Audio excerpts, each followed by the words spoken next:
Einen wunderschönen guten Tag, meine Good Damen und Herren. morning, ladies Herzlich and willkommen. gentlemen. Welcome. I'd like to welcome you very warmly to the opening of the new Research and Innovation Center FITS Nord.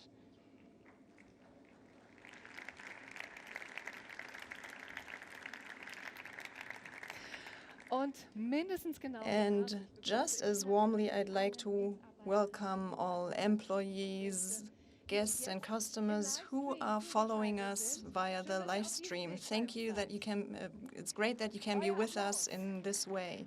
It's your applause. Ladies and gentlemen, you can see it, the live stream and the mask, they are the new normal at events. Safety is the top priority. That's why we would like to ask everyone here to stick to the regulations. During the whole event and on the entire premises, we'll wear the mask, so even when you're in your seats, and we'll keep the minimum distance of 1.5 meters at all times, even on the stage. You can't imagine how carefully we measured all this last night so that it can be done everywhere. If you feel any of the symptoms, the known symptoms, such as a runny nose, a cough, fever, then please contact our safety personnel or our paramedics and avoid further contacts if at all possible. Well, it's still necessary to adhere to these rules. They are the prerequisite for an event such as this taking place. And at this point, I'd like to thank everyone who contributed to carrying out this event today to make it even possible. My name is Christina zur Mühlen. I'm a host, a TV journalist, and a physicist. And I'm very glad to accompany you through this morning today because we will, let me say, we will be witnesses of an historic moment. I don't want to say more at this point. Maybe just this much. For an extraordinary event such as this, we need an extraordinary sound as well. And that will be supplied by former students of the University of Music and Performing Arts in Munich. This young group has a name. It's called the Jazz Rausch Big Band, not just here in Munich. And I loved the intro just now. We had different plans, but due to Corona, they improvised, and I really liked it. I'd say do that all the time. They are behind the scenes at the moment, but let's give them a nice round of applause now. It's your applause.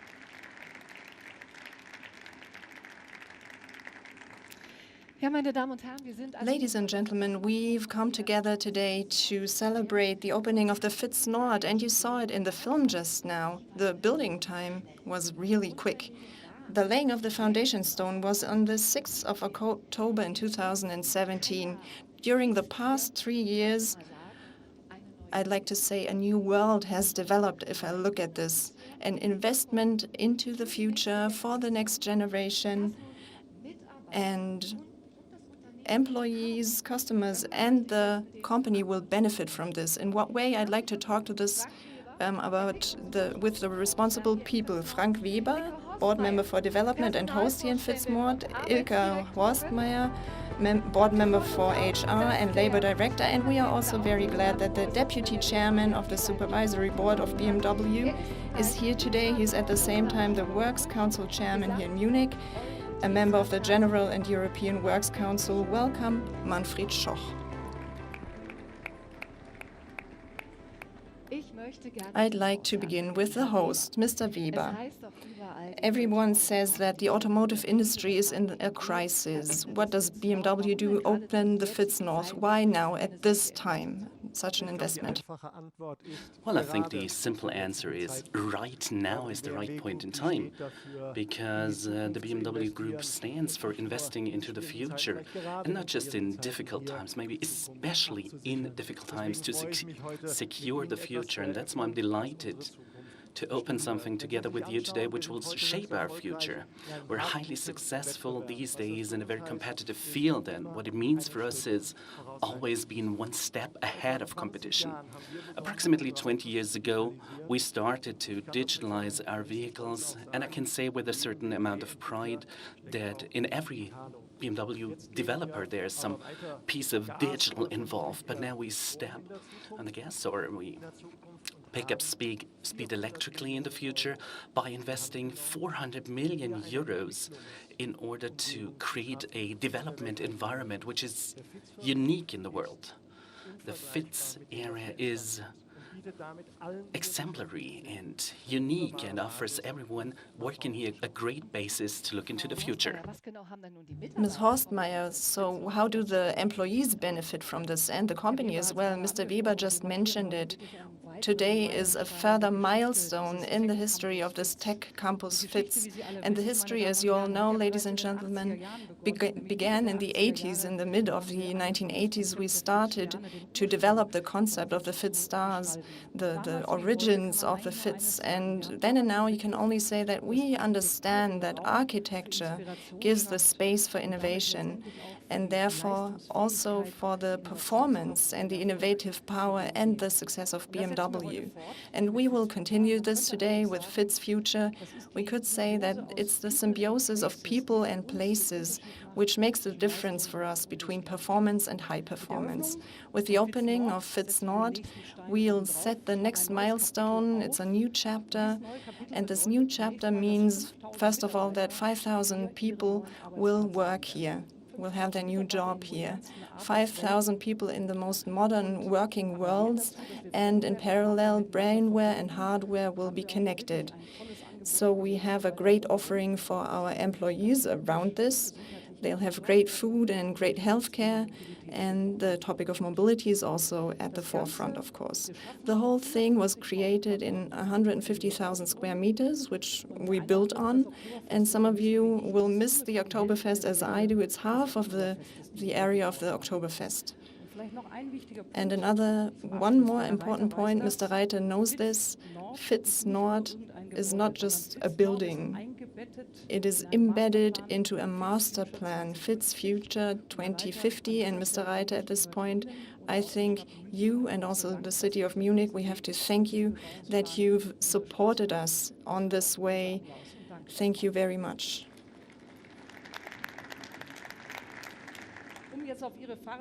To answer your question very quickly, from my point of view, FITS Nord is a real triple win for BMW, for our employees, and also for the city of Munich, of course. And it shows that it's not only the FC Bayern that wins triples, Mr. Schoch. Just like the FC Bayern, our success was made by people. The first employees have already moved in. Please show yourselves.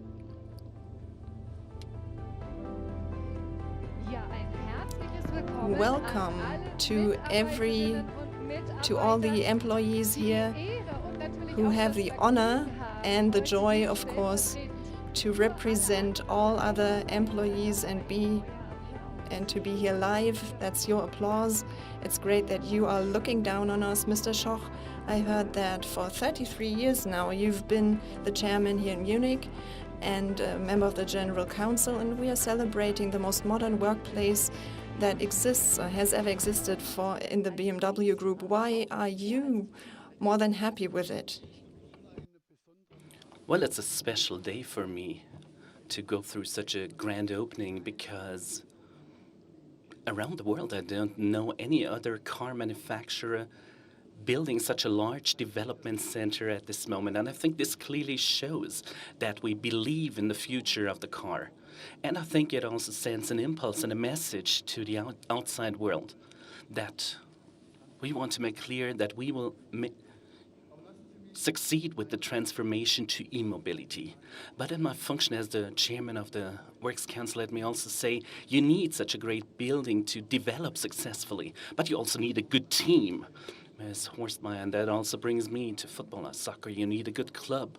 Mr. Zipse, you need a good coach, as we could see in yesterday evening's match. But you also need a good team, and in order to have a motivated and committed team, you have to offer the team also something. And I think with this highly modern building, in which we also have included the whole topic of connectivity and digitalization, we offer the team something great. We also offer good wages, good working hours, and good transportation connections on which we're working together with you, Mr. Mayor.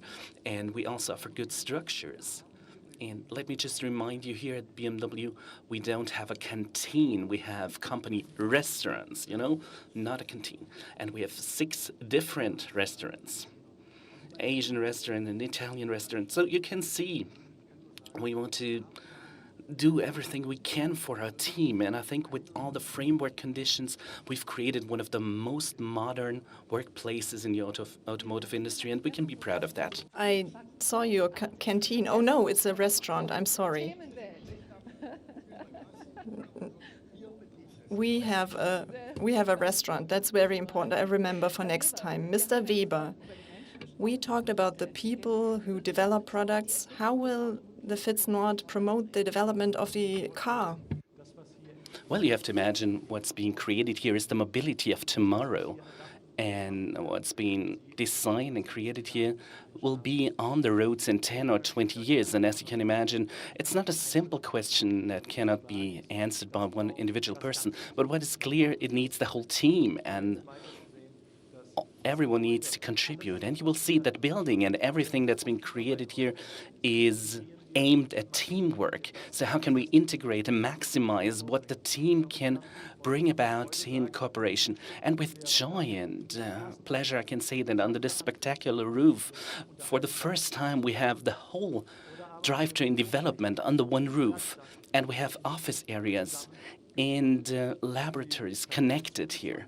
So unfortunately, I can't show you around, but if you went behind this door a few meters to the left, you would see cars in assembly that will come to the roads over the next 2 years.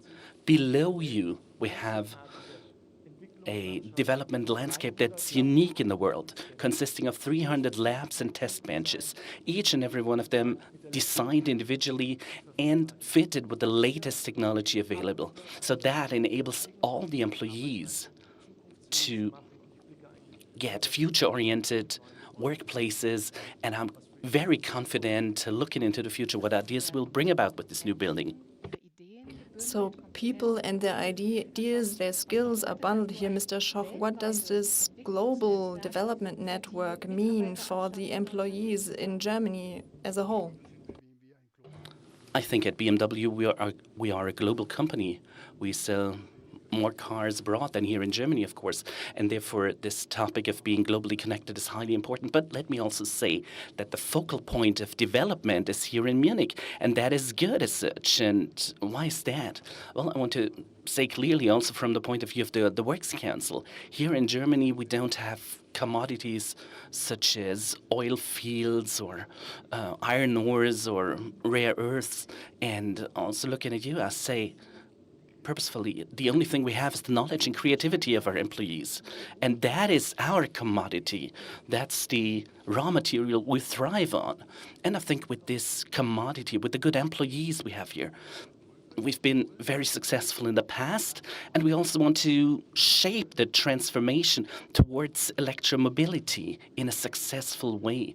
And I think it's important that this transformation happens here in Germany, and not in China or in California in this case.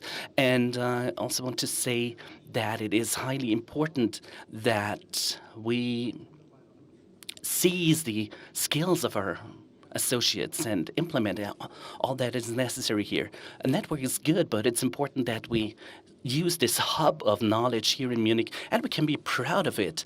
And as Ms. Horstmeier has already said, another 5,000 jobs that we secure through this, while other companies are basically slashing jobs, as you can read every day in the newspapers. We secure jobs here. So also from my side, from the Works Council, thanks to the management for this, that we, Mr. Zipse, believe together in the future. Thank you, Mr. Schoch. Mr. Weber, we heard a lot about the networking of people at Fitz Nord, which is very important. In the car, we call it connectivity. What does BMW do for its customers here? Well, for our customers, the car is something special. It's not just a mere means of transport, and our demand as developers is to create experience spaces and always search for something that's exciting, is special. Now, you can realize that tying in the digital world into the car has become more and more important for all of us. And I think what we've been able to is to overcome this contradiction between hardware and software, which means we have a smooth interplay to combine hardware and software to create new extraordinary features, which then increase the experience. If I look at what we have here in software and IT development, then we're talking about more than 10,000 associates in this field. So with the headquarters here in Munich, but in a global network spanning the world from Asia through Brazil, the US, all over the world. And those 10,000 employees at BMW are perfectly connected through this new environment, and therefore we're well prepared for digitalization. Ms. Horstmeier, more and more companies send their people, more and more people work from home. Why do we still need this new building? Mr. Schoch already mentioned it. For us, it's an integral part of our work for the future, which it's not just about how many days a person works from home, but the question, how do we have our complex and integrative power and bring that to the road? We need different tasks from the production, development, IT here at BMW, so there's not this one-size-fits-all that doesn't exist. For the FITS, the development of the car of the future, we've created this working environment. It's perfectly cut to the needs of the employees and also the task. What we said before, brainware and hardware come together here, and we are taking collaboration, networking, and also innovation to the next level. So that means that we at BMW, we have a holistic approach. We don't have either or of presence or mobile work, but both. Well, the whole FITS, not just FITS Nord, has 27,000 employees. For me, that's a small town. How do you deal with questions of sustainability? If you have a great new project such as this, and I see lots of people who've worked a lot on this, it's of course important for employees and also work processes to do something new, but it's also about sustainability, which has to be in the foreground. This building is one of the first industrial buildings which is equipped with smart building technology, and that means that this building thinks. It knows, it recognizes night and day and switches on 20,000 LEDs, switches on and off them independently. Energy costs, we can reduce them by 37% compared to our old buildings, so around 200,000 tons of CO2 per year, not just for Mr. Weber and his employees. This sets a new milestone, but also with regard to sustainability and efficiency. And I think, Frank, that's also true for the products that are developed here. Yes, Ilka, I think sustainability is not just important, but truly indispensable. Premium, by definition, is sustainable. You can't have one without the other, which also means for us emission-free driving and electric driving will be further brought ahead. We are the largest and most successful company when it comes to plug-in hybrids. And next year, the coming years, we will launch the i4 and the iNext, and by 2030 we will have 7 million electrified vehicles on the roads, and I think this is a clear commitment. But that's not enough for us, because CO2 reduction whilst driving have to be accompanied by holistic thinking. CO2 needs to be reduced along the whole value chain and up to recycling, of course. That is why we will have to close and create resource cycles and have to rethink commodity flows. And I can promise you one thing, every developer we have here for the group will take a much stronger focus on sustainability aspects in the design phase of the car. That's certain. So thank you to the three of you, but very quickly, Mr. Schoch. I just wanted to add, and I'm known for spontaneity, as my friend Dieter Reiter, the mayor, is here, sustainability is truly a serious topic, and we've discussed the topic together, how the employees will come here to work. And at BMW, we've introduced the 10 euro per month ticket, and I can send out the message, the great message, that more than 14,000 people a day arrive here not by car, but by public transport.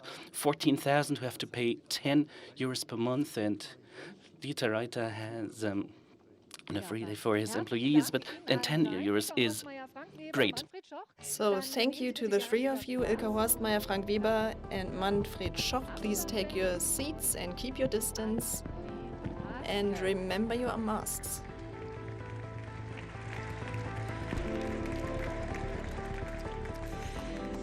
Ja, meine Damen und Herren, Ladies and gentlemen, at this point, as a scientific journalist and a physicist, I have to say something. I'm a great fan of material cycles. And I could imagine that, of course, it's a lot of work, but that you have the know-how to develop car models so that at the end of the life cycle, almost all the parts and components can be returned to the material cycle. If you manage that, and the whole automotive industry could do that, if you're the trailblazers, that would be a great message. And I would be very happy. I'm sure the next generations would be very happy about that. So I hope that the innovative power that will develop here in Fitz Nord will also catch on to the developers. I have a slogan for you. As a host, I would say, because we can. Bam, my daughter would say. Thumbs up.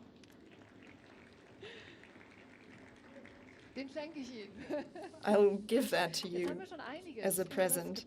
We've heard a lot about the building, about the people who work here, what they do, what's being done here, the goals that the company is following with Fitz Nord, and also the worldwide research and development network. And the CEO of BMW will tell us about that, Oliver Zipse.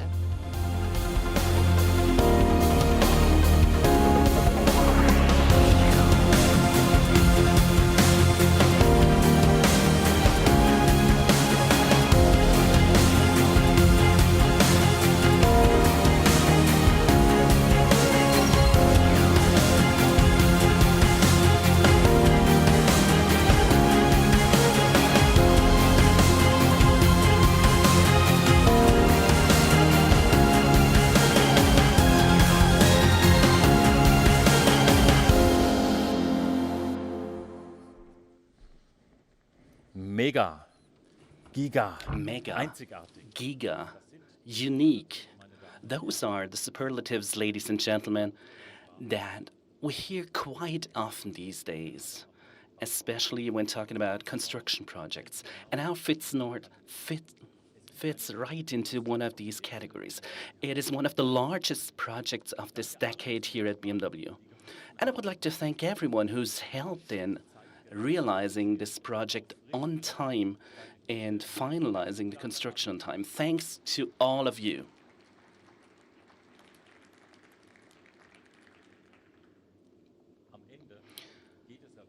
But in the end, it's not about how much soil has been moved and how much material, construction material, has been used.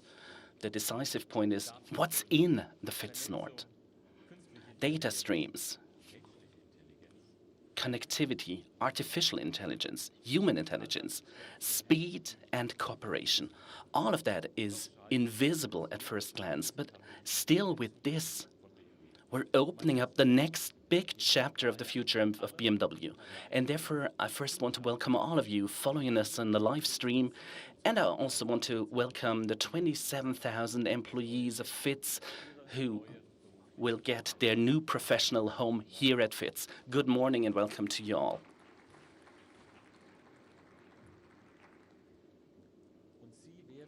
And you will prove right here and be able to prove, but you will also have to prove, by the way, that innovation and technological process are being shaped in interdisciplinary teams which mirror a highly complex and interdependent world. And Mr. Schoch, you've experienced it yourself already at its opening in 1990. The FITS was called revolutionary. I think the opening was in 1988 rather, but anyway, when it was mentioned. But with its open working structure and the connected building structure, it was revolutionary, and it's therefore no wonder that it's being copied time and again. I myself worked here for several years, most recently as the head of the production department. I can tell you from my own experience that the FITS is a world of its own. And you truly realize this if, like myself, you change from FITS just a few streets away to the BMW headquarters, the four-cylinder. Then you realize the FITS is the pulse and the nerve center of all of our research and development activities, not just here, but globally. Here we have highly dynamical research and pragmatic implementation together to create products that will be state-of-the-art tomorrow and day after tomorrow. 30 years ago, the FITS pushed open the doors for the current transformation to sustainable mobility for BMW. And with FITS Future, now, once again, we push open the doors far and wide for the next decades of research and development at BMW, because it's not sufficient that we'll be at the vanguard today and in the coming years when it comes to digitalization and e-mobility. We have to start to work on the future fields of the next decades now. And FITS Future aims towards 2050. And that is why we got the construction rights. Thanks again, Lord Mayor.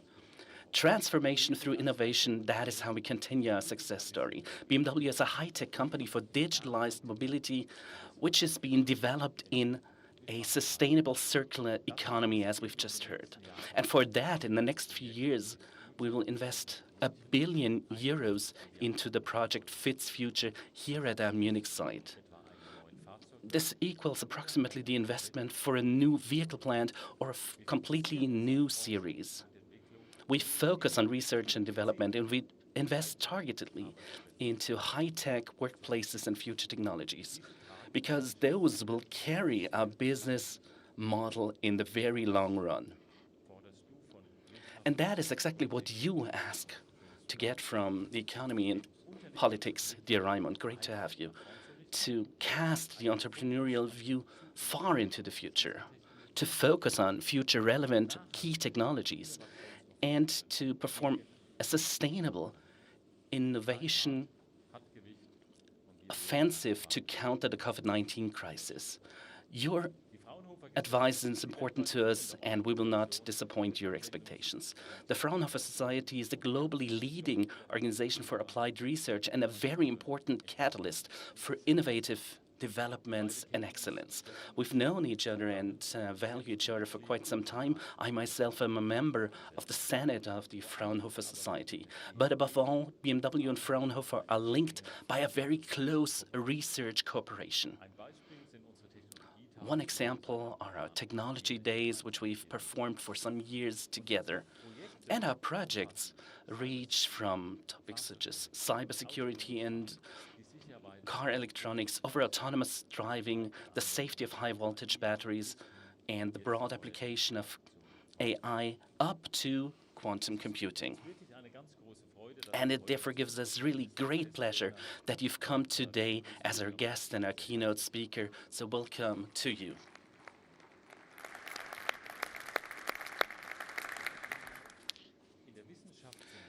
In science and research, networks are natural, and most people think about a global perspective in this regard. But just as important are regional and local networks. Otherwise, projects such as this would not be possible. And also on this level, we have a proven expert and seasoned politician with us, who was also present for the Foundation Stone ceremony in 2017, not that long ago. Welcome, Lord Mayor Reiter.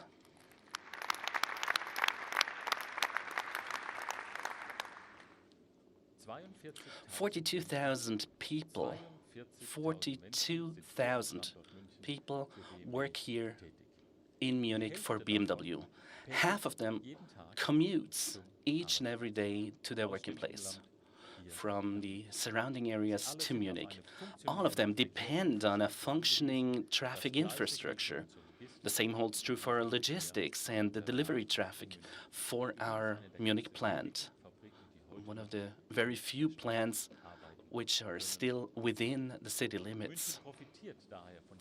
That is why Munich benefits from the economic power of the companies present here, amongst them 5 DAX groups. And we all want Munich to remain a livable city, which further develops into a vital high-technology location, attracting young talents from all over the world, now and also in the future. And for this, infrastructure needs to grow in line with the city, especially here in the north of Munich, and of course with an environmentally friendly mix of all means of transport. You can also count on us, Mr. Reiter, with your goal to become a climate-neutral state capital until 2030. We're ready for this, Mr. Reiter.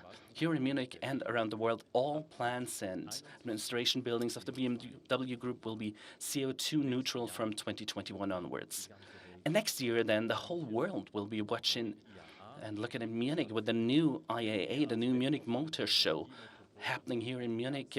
We can send a clear signal as a cosmopolitan technology metropolis, a signal of optimism, the city, BMW, and whole German automotive industry. So let us seize this opportunity together to send this signal of optimism, dear Dieter Reiter. And let's not forget, for many people all around the world, mobility is an experience which they link with joy or driving pleasure. That's why with innovation and digitalization, we're driving ahead technological and social progress at the same time.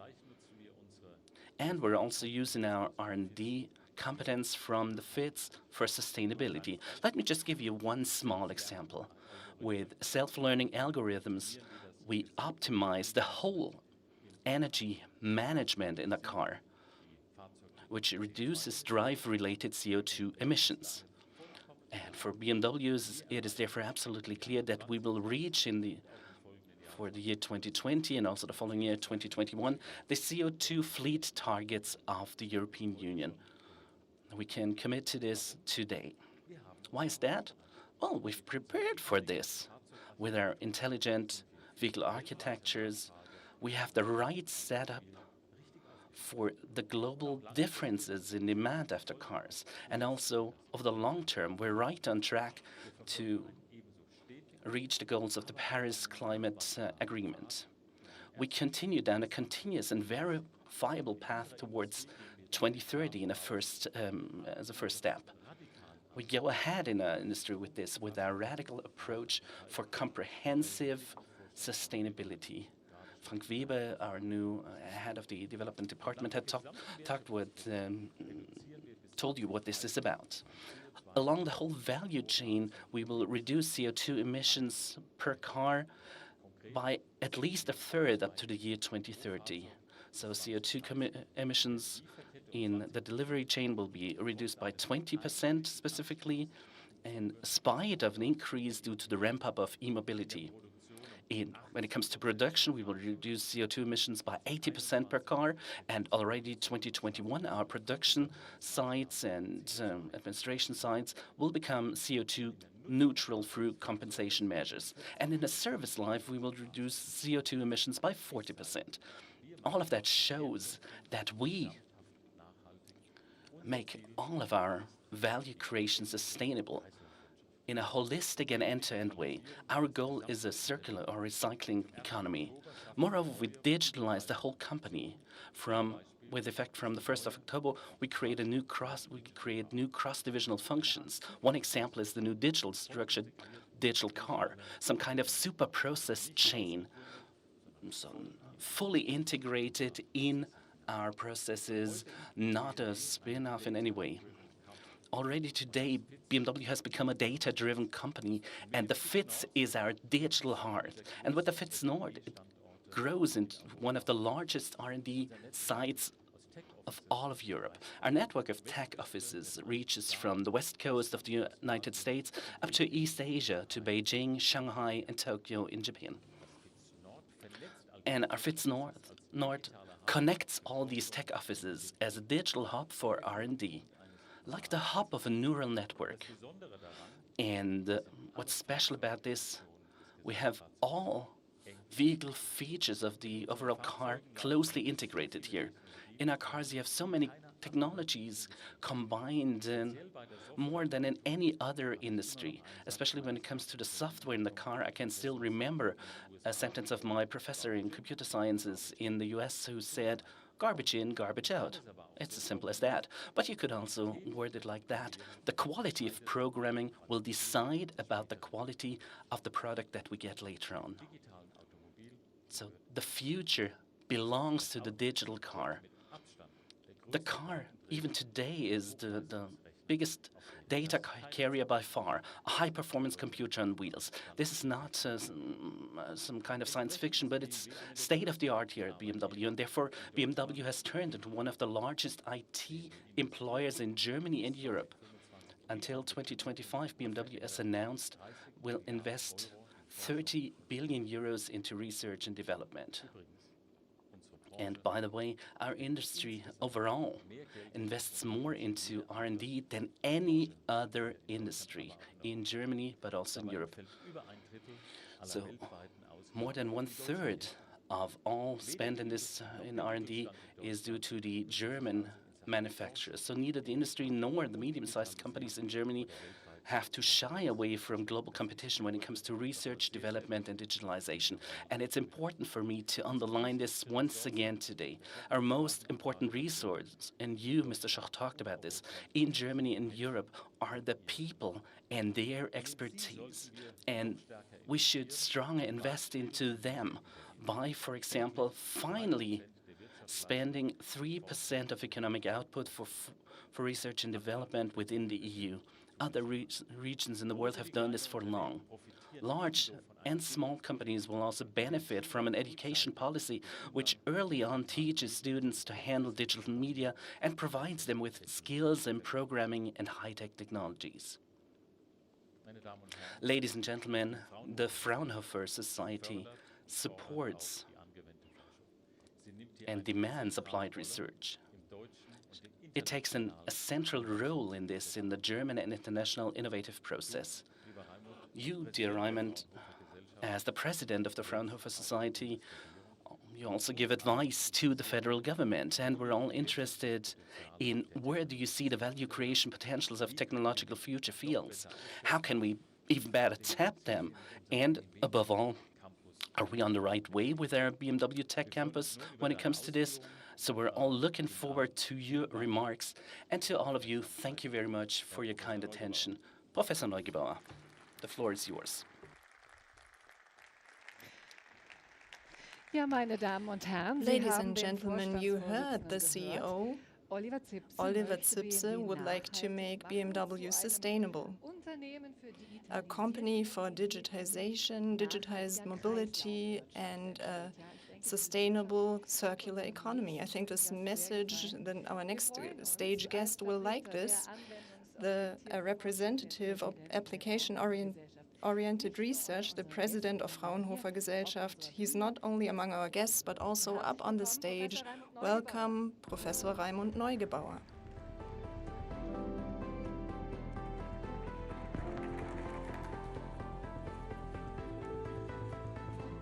Lieber Oliver, Dear ganz Oliver, herzlichen Dank.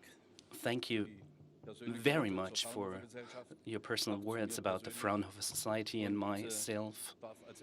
And first of all, I would like to thank you for the invitation and for the opportunity to be here today.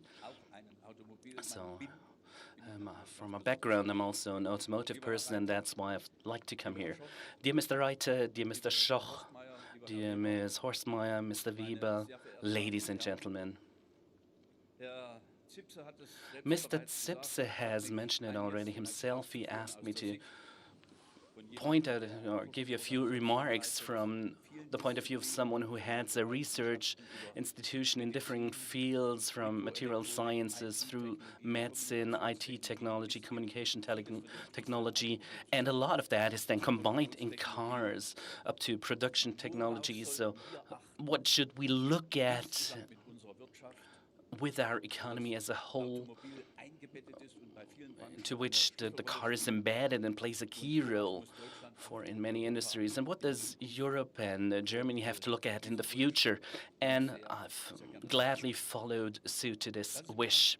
So at the very beginning, let me say that I'm personally filled with joy, and I'm also grateful to the company BMW as a representative of science and research, but also as someone who for decades has done research for the automotive industry, that BMW during this time, during the current time, sends such a strong signal for the future of the car, the future of the technology. Mr. Weber and Mr. Zipse have mentioned that. So, Mr. Weber, once again, the car in the future as an experience space, as you said, in which communication, entertainment, and maybe also therapeutic elements in the future can be combined and linked with individual mobility. I think that's a great image for the future, and this at such an important place, which from my point of view is one of the largest research sites globally for this topic, mobility of the future.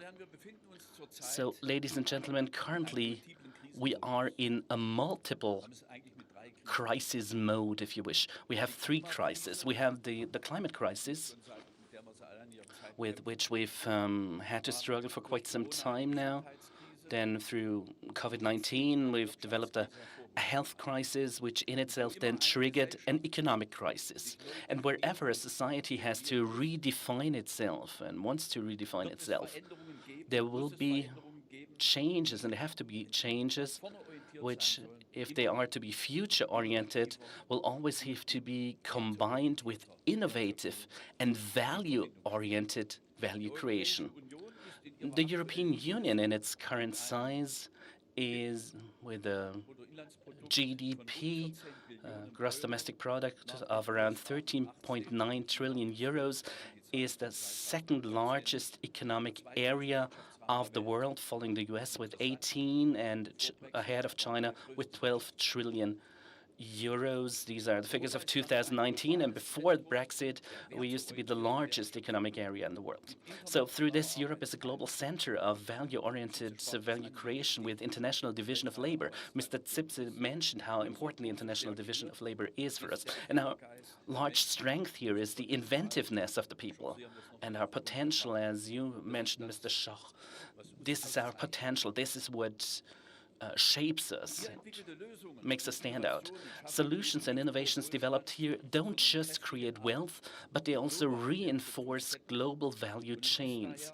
And it is therefore of essential importance, and let me underline this, how important also Mr. Zipse's voice is an important voice, and that has weight in German policy. That is why it is so important that you talked about the 3%, in public area, and 3.5% of economic output for research and development is absolutely essential for the European area.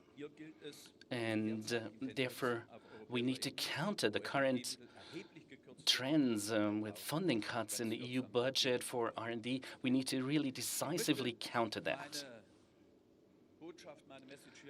I would like to split up or present my message in 5 different theses, showing how the potential of innovative power in Germany and Europe can be fully seized, and how at the same time we can succeed in transforming our economy towards sustainability, a process that can happen and that has to happen. Thesis 1 on technological sovereignty or independence. We absolutely have to tackle the goal of technological sovereignty and far-reaching resilience for Germany and Europe. But at the same time, we need to maintain as much of the blessings of the International Division Labor and the free trade.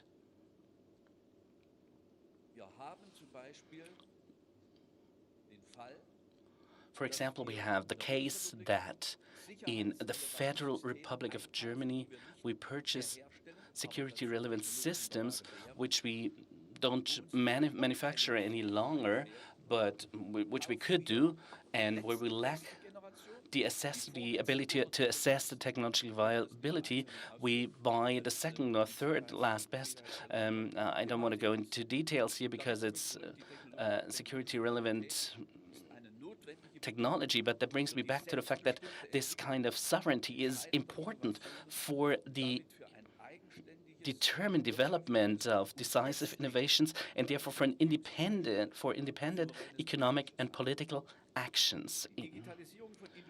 So the digitalization of the industry, of traffic and healthcare, all these elements, we're currently at the beginning of the digitalization, and in these fields we need to take the initiative early on, that it means now, in order to develop unique selling propositions and to secure a competitive edge. I speak of experience here as the president of the Fraunhofer Society.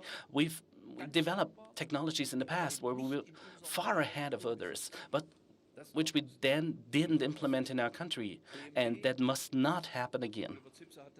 BMW, as Oliver Zipse has said, as a data-driven company, as he called it, BMW does a lot of pioneering work in the automotive industry for adding value in the system car, and you're doing pioneering work in this regard. The development and creation of technological sovereignty does not mean comprehensive technological or even economic self-sufficiency. That would be the completely wrong approach. It rather aims at maintaining and creating own capabilities for times of crisis to secure sufficient options for crisis times and to safeguard strong resiliency. And for this, there are different models that we deal with. My second thesis, the European industry and innovation policy, a success-oriented industry and innovation policy, which is at the same time accepted by the population, is a decisive factor for the thriving of science and economy in Germany, but also across Europe. We're building upon strong skill sets in fields of strategic importance, such as artificial intelligence, quantum technology, cybersecurity, data sovereignty, carbon cycles, and hydrogen, to name but a few. Scientifically speaking, in all these fields, we're on eye level all over the world. We're competitive, but it's now about, in some areas we even really in the lead. Usually we're amongst the leaders, but in some areas we have the clear lead. But to implement all of this is so important. And these future technologies on which Fraunhofer and BMW work intensively in close cooperation in topics such as automotive cybersecurity or additive manufacturing. These areas where we work together in major projects, they link this innovation potential in an exemplary way, and here sustainable growth and a high value for Europe can be created, and that will be the result of this. A resilient and crisis-proof technology sovereignty in the European single market can, however, only be reached through European policy, which reaches farther and becomes more systematic and consistent in the future. The essential links, as we've all realized when we were hit by the COVID pandemic. In March, all the European states immediately fell back into national policies. Borders were closed, and companies such as BMW and others who depend on global international value chains were affected by this massively and had to overcome larger challenges than ever before. And I talk about this. These essential links and ties and cooperations of our European economies need to reactivated and reinforced. So we can get elements from suppliers all over the world, but we also need to rebuild suppliers like this in Europe again, and through this reinforce and strengthen also European value creation. So in this global context, we need to set ourselves up in a competitive and robust way, and only by clearly intensified inner-European cooperation we can reach that, and only through that we can seize the potential of innovative and economic power stemming from the diversity of the European continent which we have. And we need to fully seize this potential. And through this, we would counter centrifugal forces in Europe and bring them back by cooperating together in intensive value creation. My third thesis, innovative digital technologies. Innovative digital technologies require and accelerate the further development of almost all applied fields of technology, and therefore have to be in the focus of entrepreneurial and public research, development, and support. Let me just give you two examples, which are highly positive examples. First of all, autonomous mobility, which can only be realized with reliable high-performance mobile technology, IT infrastructure, and data processing in real time. From our point of view, in the research organizations, the automotive industry has even gone into pre-investment mode to secure autonomous mobility and create cars which are able to work in this field, but they can only live in a free field of mobility if the right digital infrastructure is given with the necessary latency times and the necessary technological preconditions. That is a huge challenge also for the public sector. For this, we need to intensively cooperate across disciplines when it comes to digital infrastructures and artificial intelligence. And a lot of this happens here at your site in Munich. The Lord Mayor knows that together we've created a new institute and opened a new institute for artificial intelligence here in Munich near BMW. And this should certainly be something that brings us closer together in the future. And then, and this is something that might not be on everyone's mind, because everyone has a different tasks to deal with, but one of the technologies which are about who will be able to seize and utilize this technology and maintain sovereignty, therefore. And one of these technologies we're talking about is quantum technology. And we have quantum sensors here, a really important topic for Germany. We're world champions in this area. Then quantum communication, which is secure, which can only be interrupted but not read. But the transmission rates are too low. And quantum computing.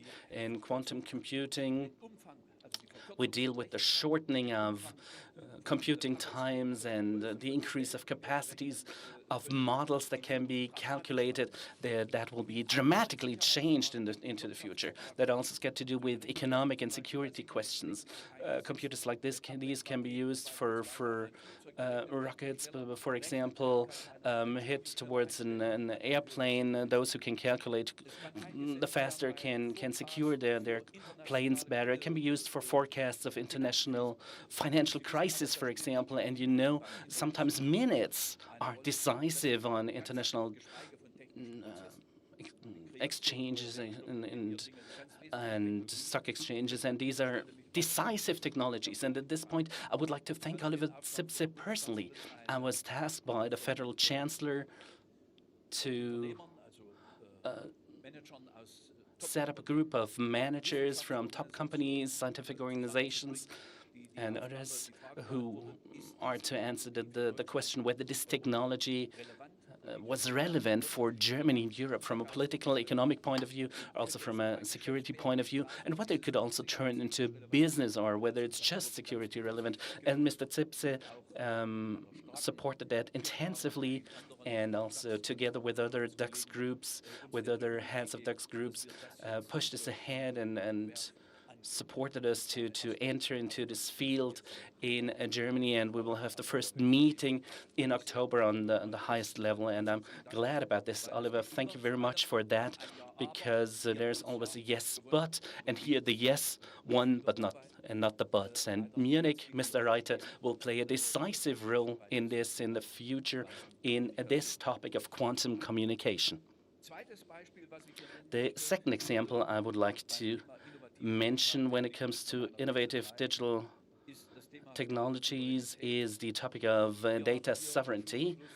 So in close cooperation with Gaia X on the federal level, we've developed our international data space, and BMW was a founding member of this. Here we create data structures and architectures which secure this kind of independence towards European cloud of our own, and I know that BMW, together with partners, is in close cooperation on this field, and I'd be glad if we went on down this path together. It's about I mean, if you aren't able to assess what's happening around you scientifically, then you don't have the opportunity to develop your own position. And here it's about creating your own solutions and getting ahead major step. My fourth thesis is about energy supply, and I think this is an important topic also for an automotive manufacturer.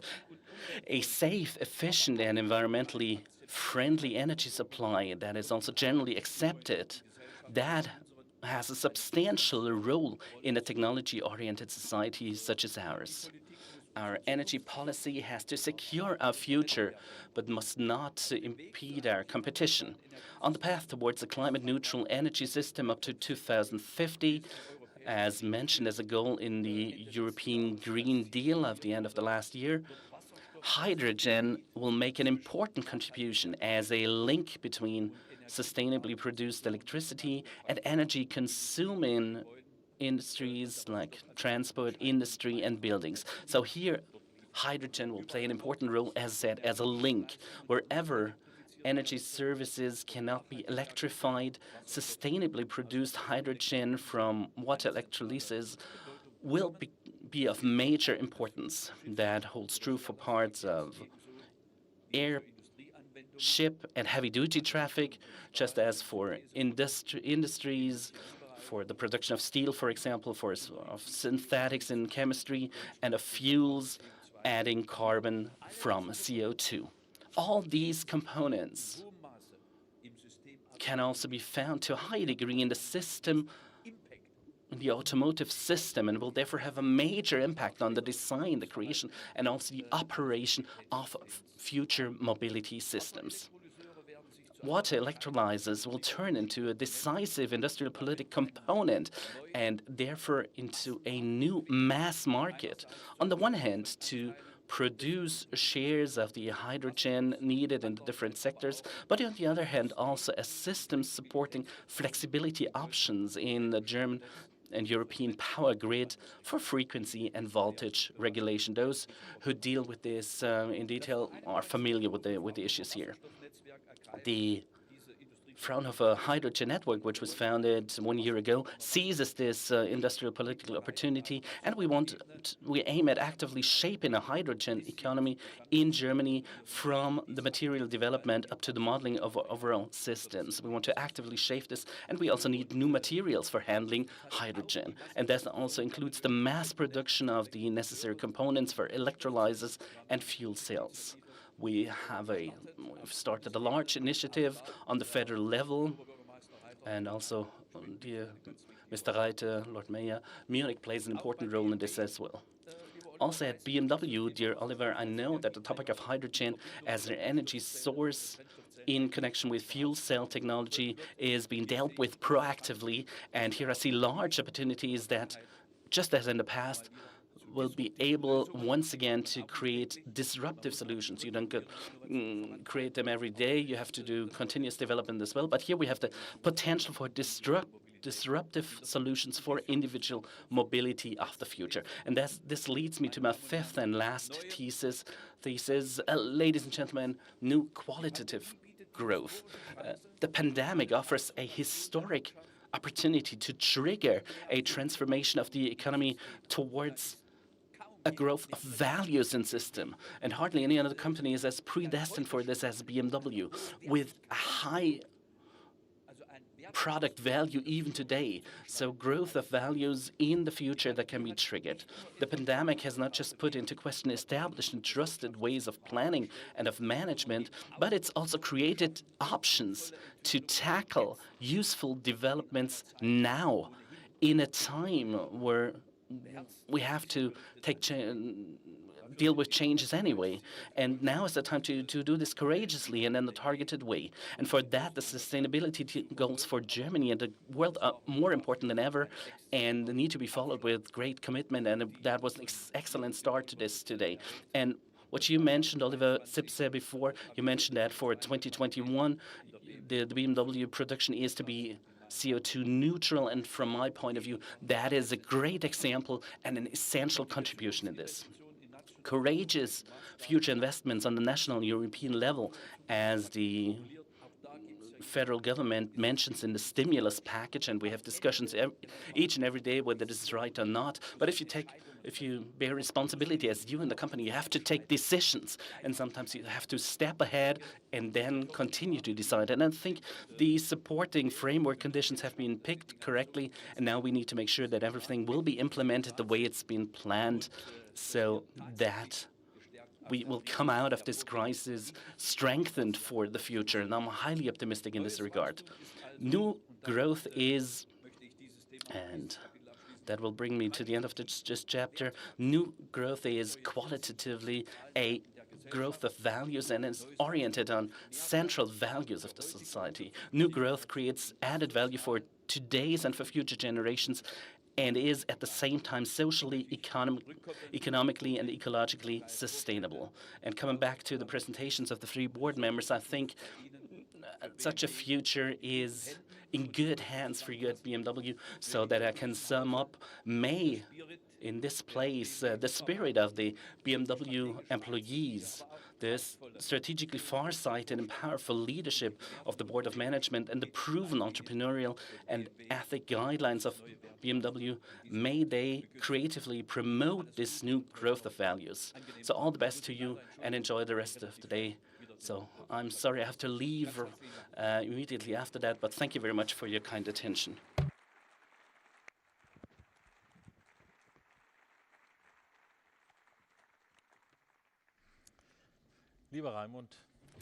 Dear Raymond, on behalf of all the BMW employees, but also on behalf of our guests, I would like to thank you for this great and far-sighted speech. So you'll certainly be quoted for this. That's unavoidable at BMW, and we also have press representatives here. I think it was a groundbreaking speech, and I will remember this close connection between technology competence and independence and sovereignty. That holds true for major companies such as BMW, but also for whole nations. So thank you very much. You have to leave. You have to fly to Berlin. You're needed there. So thank you very much for coming. All the best.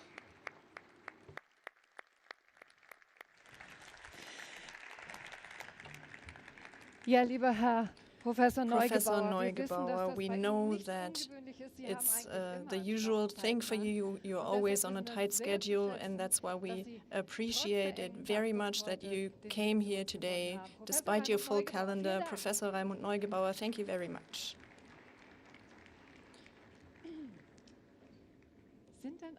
Are there any Beethoven enthusiasts among us today? I'll also look at the upper tiers. Well, that's what I expected. I'm asking for a reason. We are in the Beethoven year at the moment, and it always depends on how you interpret Beethoven. And the Jazz Rausch Big Band managed to meet the taste of young people, mine as well, by the way. Everything started 6 years ago when Roman Sladek, he's hiding here to the side, together with other students of the University of Music and Performing Arts, founded the Jazz Rausch Big Band. Now the young troupe, it has already played in New York, Nairobi, and Shanghai. And 3 years ago, they received the BMW World Young Artist Jazz Award. And today, they are here with us. And please enjoy Beethoven's Moonlight Sonata.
Ist das nicht ein Wahnsinn, was Isn't man auf that so einer great what you can do, Mondscheinsonate so what you can alles do with the rausholen kann? Moonlight Sonata? Hammer, It was verdienter great, Applaus. a Danke. well-deserved applause. Thank Ja, you. meine Damen und Herren, wir haben Ladies jetzt and schon gentlemen, ganz, we've ganz heard viel so über much about the Neugebauer new erfahren, building, über den Tech about the Campus, tech Neugebauer und campus, the Hightech. high-tech that was installed, and the networking of people. And Oliver Zipse has already mentioned it, networking isn't just important globally, but also locally. And that's why we are especially happy that the Lord Mayor of Munich is here with us on this special day. Welcome, Dieter Reiter.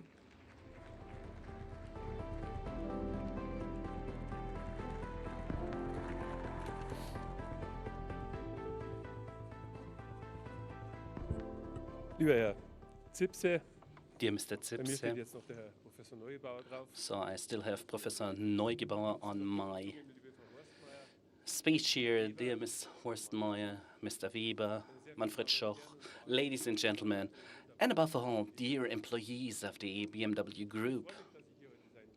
I'm glad that I have the opportunity to be with you here today, but after Professor Neugebauer's presentation, I now have the difficult task of bringing you from the width of the global perspective and the economic connections to the low areas of municipal views and local politics, and I'll try not to repeat everything that's been said before. And I'll try to be brief. First of all, I would like to congratulate you. Congratulate you, Mr. Zipse, dear ladies and gentlemen, on this fantastic new building. The first impression from the outside, but especially here on the inside, is impressive. Congratulations to fantastic employees who are an indispensable part of this building, and congratulations also, and I say this with conviction, to a great product that all of you can manufacture. I think that's the core, the brand core of the BMW Group, and once again, I can only congratulate you to all of this personally.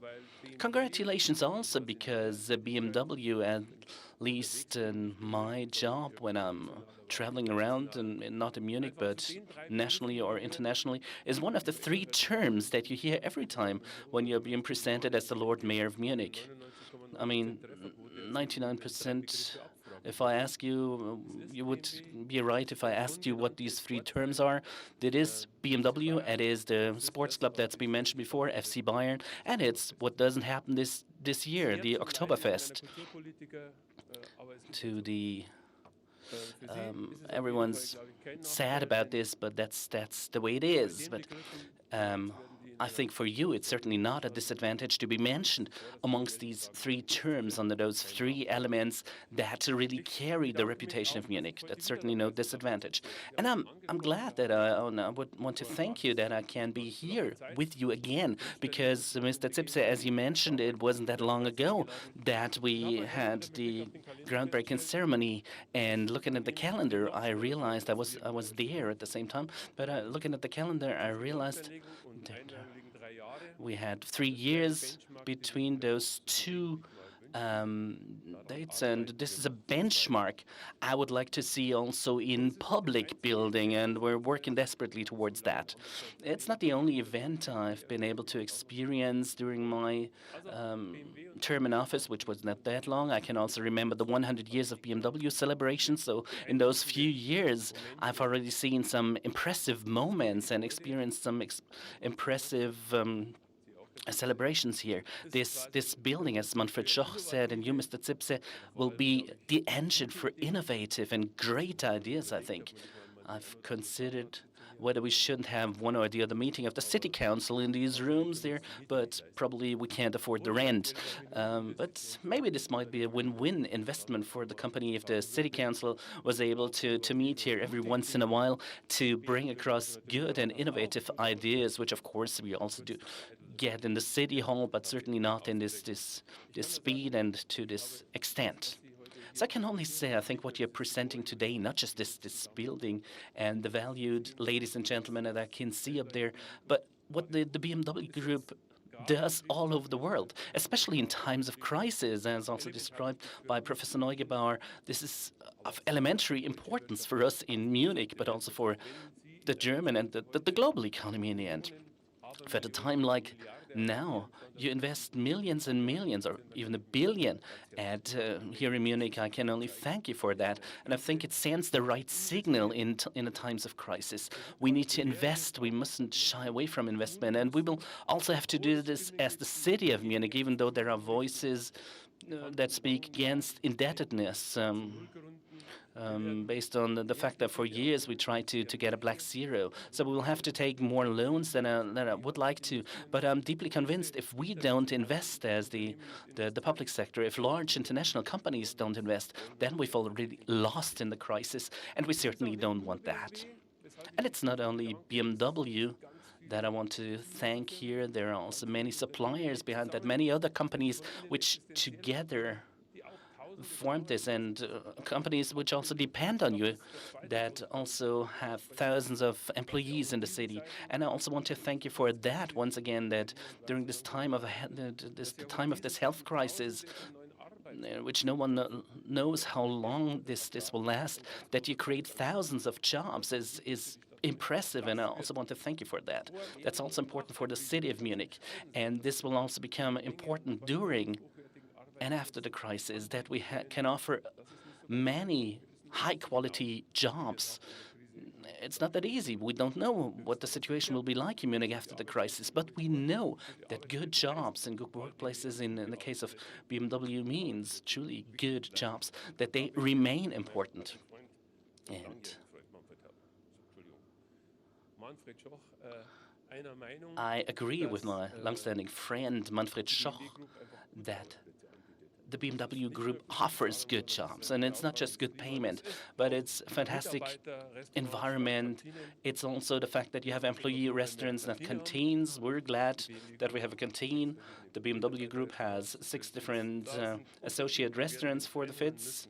Well, we won't catch up on this. We don't have to because we are working for the population as such. And I'm also glad, and that's my third thanks, that you've always seen Munich as the heart and engine of your company, and you've also told me this, Mr. Zipse, a short while ago, that you wanted this to remain like that. And I hope that we, as the city and as the politics in the city, the politicians in the city, can make sure that you won't be that this will be the right direction, the right decision for you to take.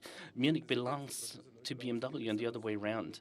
And I'm glad that we still have that. And Professor Neugebauer could certainly have said this better, but there are countries and cities which decided that industry doesn't fit into cities. Years ago, that was called deindustrialization, and they're all sad about this now. And I don't think anyone really criticizes that we have industrial production with BMW here in Munich, because that also secures our importance as an economic city. So much about my thanks. You made some clear remarks, Mr. Zipse, also what you expect from us. I can well understand that. In addition to the success of your company, we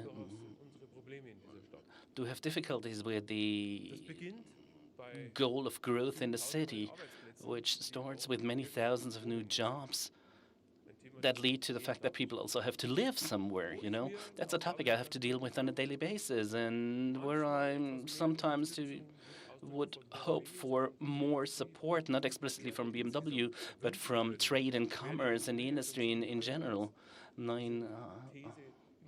I've repeated my thesis for 7 years now because I believe there has to be a cooperation. You expect decisions from politicians rightfully to support your existence, your working process, your development.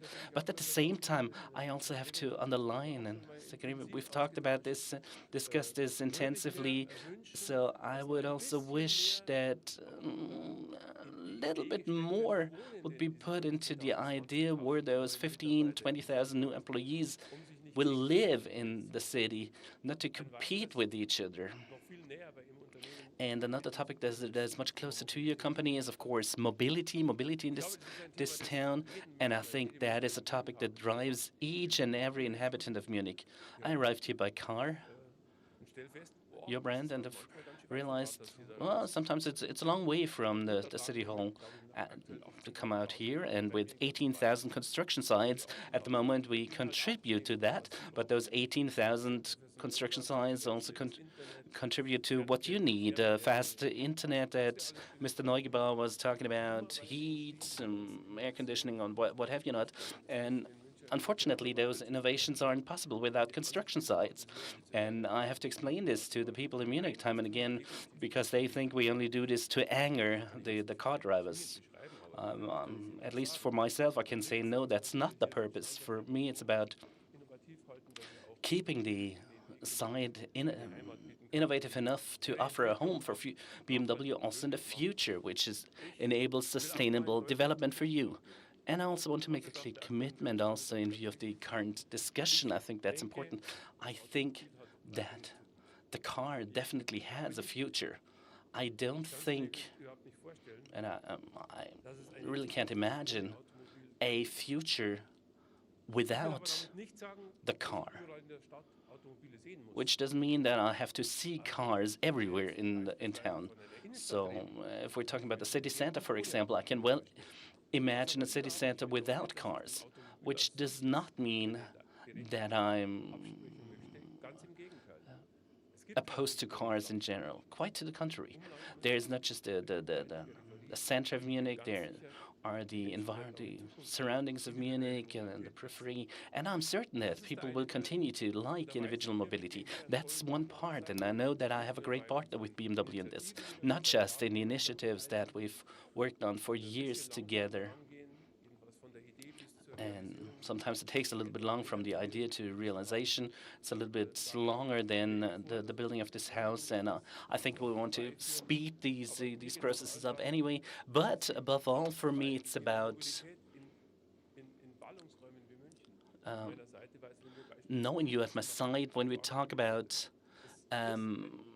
individual mobility in urban areas. And I think this is a topic that we can tackle, because for this you need innovation in autonomous driving, you need an exemplary working public transport system.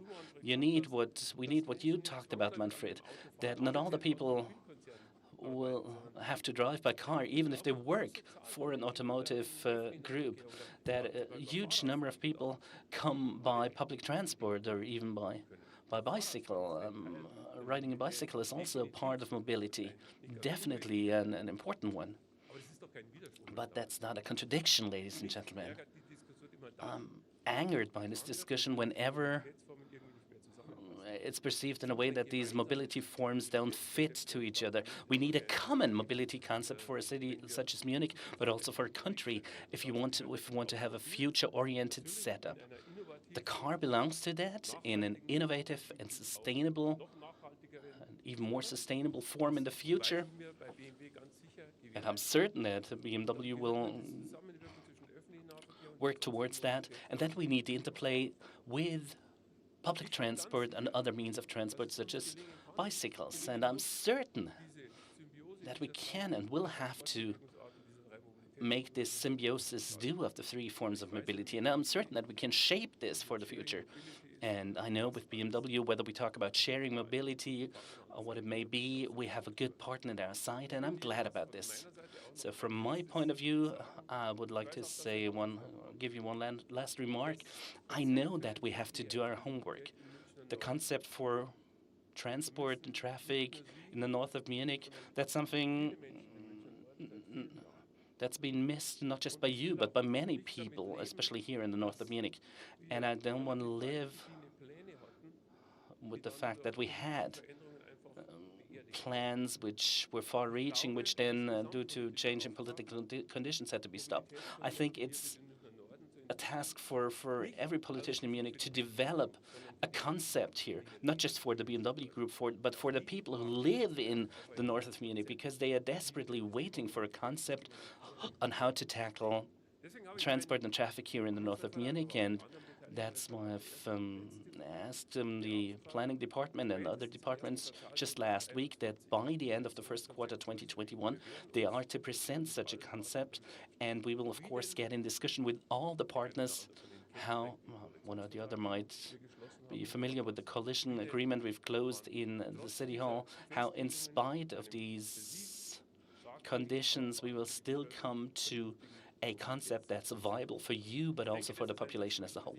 And I think that's a promise I would like to give you publicly here, because it's important to not just the people who are here right now and the future employees of the BMW Group, but our environment has to benefit from this at all, that we have a great traffic concept for the north of Munich.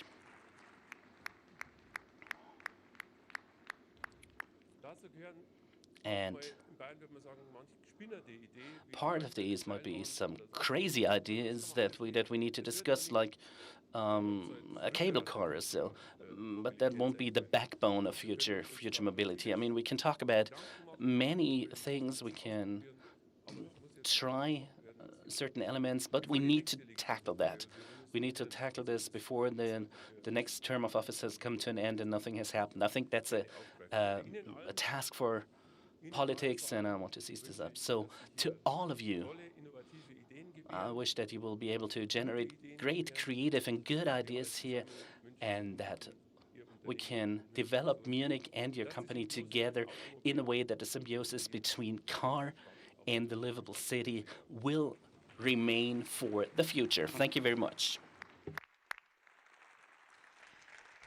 Vielen Dank, Dieter Reiter. Thank you very much, Dieter Reiter. Ja, meine Damen und Herren, wir Ladies haben and jetzt heute gentlemen, schon viel darüber gesprochen, we've dass talked das a lot Fitznord about the eine Fitznord and that it's an investment into the future for the next generation. Ja, und stellvertretend für die And nächste representatives for the next future who will shape the future here zwei junge Mitarbeiter des are two young employees of the Fitznord. Herzlich willkommen. Welcome Elisa Pechberg and Jeremy Dillmann.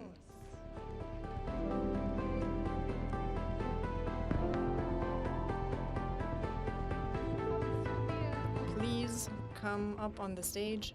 Ja, die Maske hat sich am Mikro verheddert. The Ja, auch mask damit müssen got wir stuck on the leben. microphone. We Die have to Zeit live ist with da, that, but we have the time, Jeremy. Ja, schön, dass ihr hier seid. It's nice that you are Ihr here. seid ja beide gerade erst, wenn man You das mal so both sagen kann, just hier moved in. eingezogen. Wie gefällt euch denn How euer do you neuer like your Arbeitsplatz? new Lisa, magst du beginnen? workplace? Ja, Elisa, es would you ist like to start? wunderschön hier Yes, und it's ich beautiful freue mich, here, dass and I think all it's meine great that I Kolleginnen und can Kollegen work with all hier my an colleagues Tisch here sitzen kann, hier am Tisch in one space that we austauschen can kann. exchange Und ideas in zusätzlich haben wir between. auch And we also have our development vehicles downstairs in the garage. And how did you like it, Jeremy?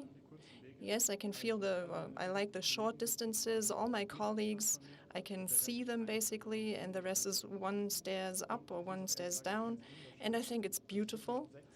So I often find a place up here in the afternoon at 4, and then the light comes in on this side, and the white spaces, we have orange light going on. And I think it's very inspiring, and I just feel that it's cool to work here. So I'd actually like to join you the way you're describing it. You both told me what you're doing here. Elisa, you've been here since 2016, and you're responsible for the functional design and integration in BEVs. I'm not an insider. What's a BEV and what do you do there? Well, it's the English abbreviation for battery electric vehicle. I work on the i4 at the moment, and I'm responsible for the drive functions in the whole vehicle. As an example, looking that the vehicle can be dosed in the city and is also sporty on the rural roads. Jeremy, you've been working here since 2017, since the laying of the foundation stone. He's working his doctoral thesis on the safety of use and the effectiveness analysis. Can you explain what that is? Yes, of course. I consider how to switch from automated driving back to the human driver. So the switch is a main point for the safety in autonomous driving. And you brought us a little film which shows how the cars are developed here from the design to the prototype. And I'd say that we'll have a look now. What do we need for the future? Space for creativity, ideas and thoughts to take flight. What do we need for the future? Rooms in which creativity can be freely developed. At Fitz North and the impressive new Projekthaus at its center, we are building the future. A high-tech complex of buildings, connected, integrated, and shaped by hard and software.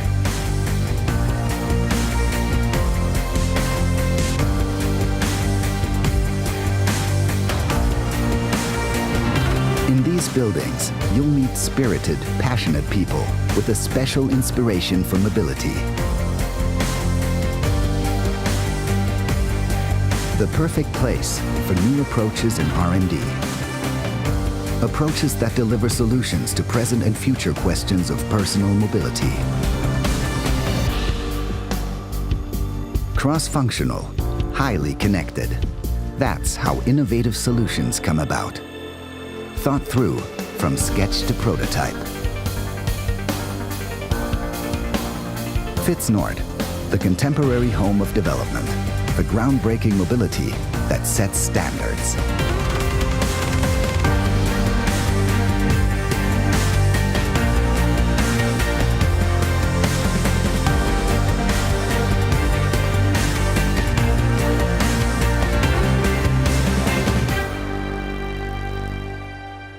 Wir nähern uns jetzt And gentlemen, langsam we're getting closer to the historic moment Eingang schon an. which I mentioned at the beginning. The new Fitz Nord it will not just be opened, it will be booted.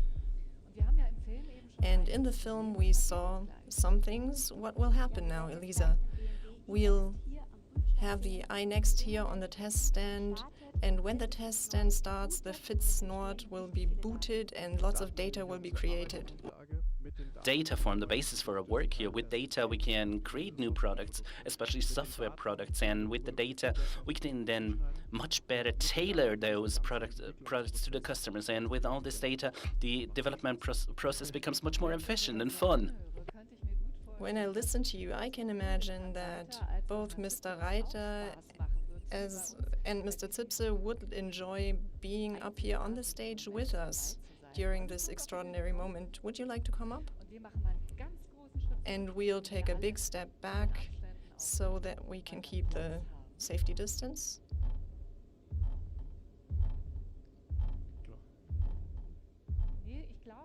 No, I think please stand there. There's a pink mark on the yellow one.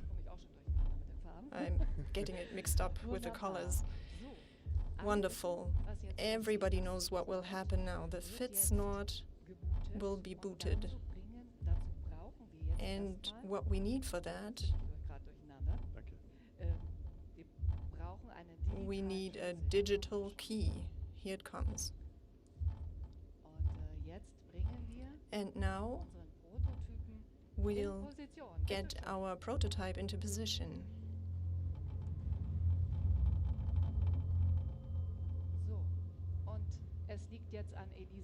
So it's Elisa's and Jeremy's task now to boot the FIT-Snort, and we'll help them. We'll count down from 5, and when we say go, you press the button. Are you with us? Mr. Zipse, you can begin. So this is the moment we've been waiting for. 5, 4, 3, 2, 1, go!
meine Damen und Herren, das Ladies and Fitznord gentlemen, the ist Fitznord jetzt is Betrieb. in operation. Vielen Dank an Thank die you very much wunderbare to the Jazz wonderful Big Jazz Band auf Rausch allen Big Band on all Ebenen, die uns levels, so schwungvoll which bei had diesem Event begleitet which haben. was such a great musical accompaniment. You did a great job.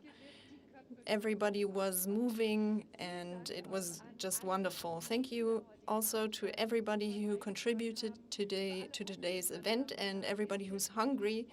We now have something on offer. The buffet is open for everybody who wants to see the new Fitznord. There's a guided tour. I think there's a meeting point at 12:15 at the Fitz model. I wish you lots of success for the future and would like to ask our protagonists on the stage, Mr. Weber, Elisa and Jeremy, Frau Horstmeier, Ms. Horstmeier, could you please come up on the stage? We would like to take a final picture. Mr. Schoch, Mr. Zipse, and Mr. Reiter. hier über die Please come up on the stage in this Maske können Sie wieder abnehmen. order. You can take off your masks. Und allen anderen Gästen wünsche ich natürlich